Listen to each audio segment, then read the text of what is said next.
ஓம் சாந்தி.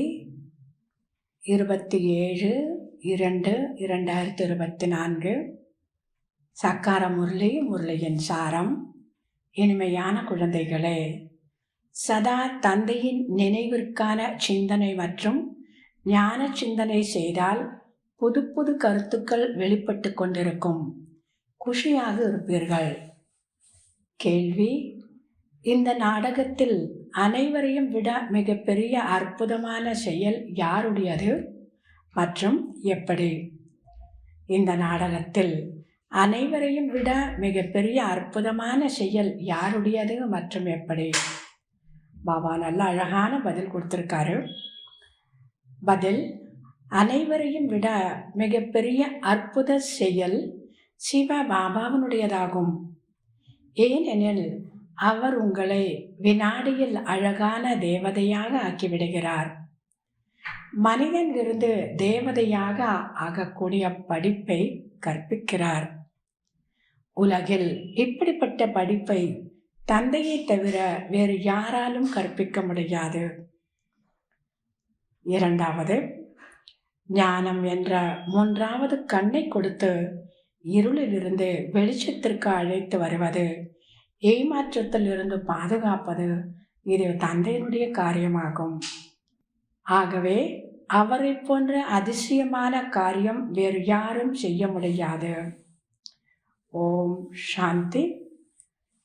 கிறிஸ்து, புத்தர் போன்று யார் வந்தாலும் அவர்கள் பின்னால், அதாவது அவர்களுக்கு பின்பாக அவர்களுடைய சந்ததியினர் அனைவரும் வர வேண்டும். முன்னேறும் விஷயமே கிடையாது. தந்தை வந்துதான் அனைவரையும் முன்னேற்றுகின்றார். அனைவருக்கும் சத்கதி கொடுக்கும் வள்ளல் ஒரே ஒருவர்தான். வேறு யாருக்கும் சத்கதி கொடுப்பதற்கு வருவது கிடையாது. பாபா சொல்கிறார், பழைய உலகின் கணக்கை அனைவரும் முடிக்க வேண்டும். பிறகு ஆத்மா தூய்மையாக ஆகிவிடும். மற்றவர்களும் இருக்கக்கூடிய சில கணக்கு வழக்குகளை முடித்து விடுவார்கள். நாம் தான் முதலாக செல்கிறோம். பிறகு முதலாக கீழே வருவோம். மற்ற அனைவரும் தண்டனை அடைந்து கணக்கு வழக்குகளை முடிப்பார்கள். இந்த விஷயங்களில் அதிகம் செல்லாதீர்கள். அனைவருக்கும் சத்கதியை கொடுக்கும் வள்ளல் தந்தை என்ற நம்பிக்கையை முதலில் ஏற்படுத்துங்கள். ஆசிரியர், குருவாகவும் அந்த ஒரே ஒரு தந்தை தான் இருக்கிறார். இங்கு அதிகம் அமைதியாக இருக்க வேண்டும். இது தூய்மையிலும் தூய்மையான வகுப்பாகும். இங்கு அமைதியாக நீங்கள் தந்தையை நினைவு செய்கிறீர்கள். நாம் இப்பொழுது சாந்திதாமம் செல்ல வேண்டும். ஆகவே தந்தையை மிகவும் அன்போடு நினைவு செய்ய வேண்டும்.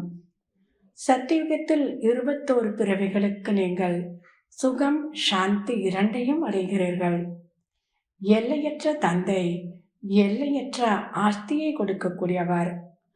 ஆக இப்படிப்பட்ட தந்தையை பின்பற்ற வேண்டும். ஒருபோதும் அகங்காரம் வரக்கூடாது. அந்த அகங்காரம் உங்களை கீழே தள்ளிவிடும். மிகவும் உறுதியான மனநிலை தேவை. பிடிவாதம் இருக்கக்கூடாது. தேக அபிமானம்தான் பிடிவாதம் என்று கூறப்படுகிறது. மிக இனிமையானவர்களாக ஆக வேண்டும். தேவதைகள் எவ்வளவு இனிமையாக இருக்கின்றனர், எவ்வளவு கவர்ச்சிக்க கூடியவர்களாக இருக்கின்றனர். தந்தை உங்களை இவ்வாறு ஆக்குகின்றார். உங்களுக்கு தான் உலக ராஜ்யத்தின் பரிசு கிடைக்கிறது. கொடுக்கக்கூடியவர் தந்தை ஆவார். யோக பலத்தின் மூலம் நீங்கள் உலக ராஜ்யத்தை அடைகிறீர்கள். ஷரீர பலத்தின் மூலம் உலகம் விநாசம் ஏற்படுகிறது. அமைதியின் மூலம் நீங்கள் வெற்றி அடைகிறீர்கள். நல்லது. தாரணைக்கான முக்கிய சாரம். முதலாவது, தனது மனநிலையை மிகவும் உறுதியானதாக ஆக்கிக் கொள்ள வேண்டும். தந்தையை பின்பற்ற வேண்டும். எந்த விஷயத்திலும் அகங்காரம் காண்பிக்க கூடாது. தேவதைகளைப் போன்று இனிமையானவர்களாக ஆக வேண்டும். இரண்டாவது, சதா மகிழ்ச்சியாக இருப்பதற்காக ஞான சிந்தனை செய்து கொண்டே இருக்க வேண்டும். விசார் சாகர் மந்தன் செய்யுங்கள். நாம் பகவானின் குழந்தைகளாகவும் இருக்கிறோம், கூடவே அவருடைய சேவகர்களாகவும் இருக்கிறோம் என்ற நினைவிலிருந்து சேவையில் தயாராக இருக்க வேண்டும். இன்றைய வரதானம் மன்மன பவா என்பதின் கூடவே மத்யாஜி பவா என்ற மந்திரத்தின் சுரூபத்தில் நிலைத்துவிடும் மகான் ஆத்மா ஆவீர்களாக. மன்மனா பவா என்பதின் கூடவே மத்யாஜி பவா என்ற மந்திரத்தின் சுரூபத்தில் நிலைத்துவிடக்கூடிய மகான் ஆத்மா ஆகுங்கள். விளக்கம்: குழந்தைகளாகிய உங்களுக்கு மன்மனா பவா என்ற வரதானத்துடன் மத்யாஜி பவா என்ற வரதானம் கூட இருக்கிறது. மன்மனா பவா என்பது மனதின் மூலமாக ஒரு தந்தையை நினைவு செய்வது. மத்யாஜி பவா என்பது தந்தையினுடைய நினைவின் மூலமாக மகா விஷ்ணுவினுடைய குணங்களை செயலில் கொண்டு வருவது, மகா விஷ்ணுவை போல் ஆவது. பிரம்மா, விஷ்ணு, சங்கர், மத்தியத்தில் இருக்கக்கூடியவர் விஷ்ணு. என்னை நினைவு செய்தால் விஷ்ணு பதவி அடைவாய். இதுதான் இதனுடைய அர்த்தம். தங்களது சொர்க்கத்தின் சொரூபத்தின் நினைவில் இருப்பது, இதற்குதான் மத்யாஜி பவா என்று கூறுவார்கள்.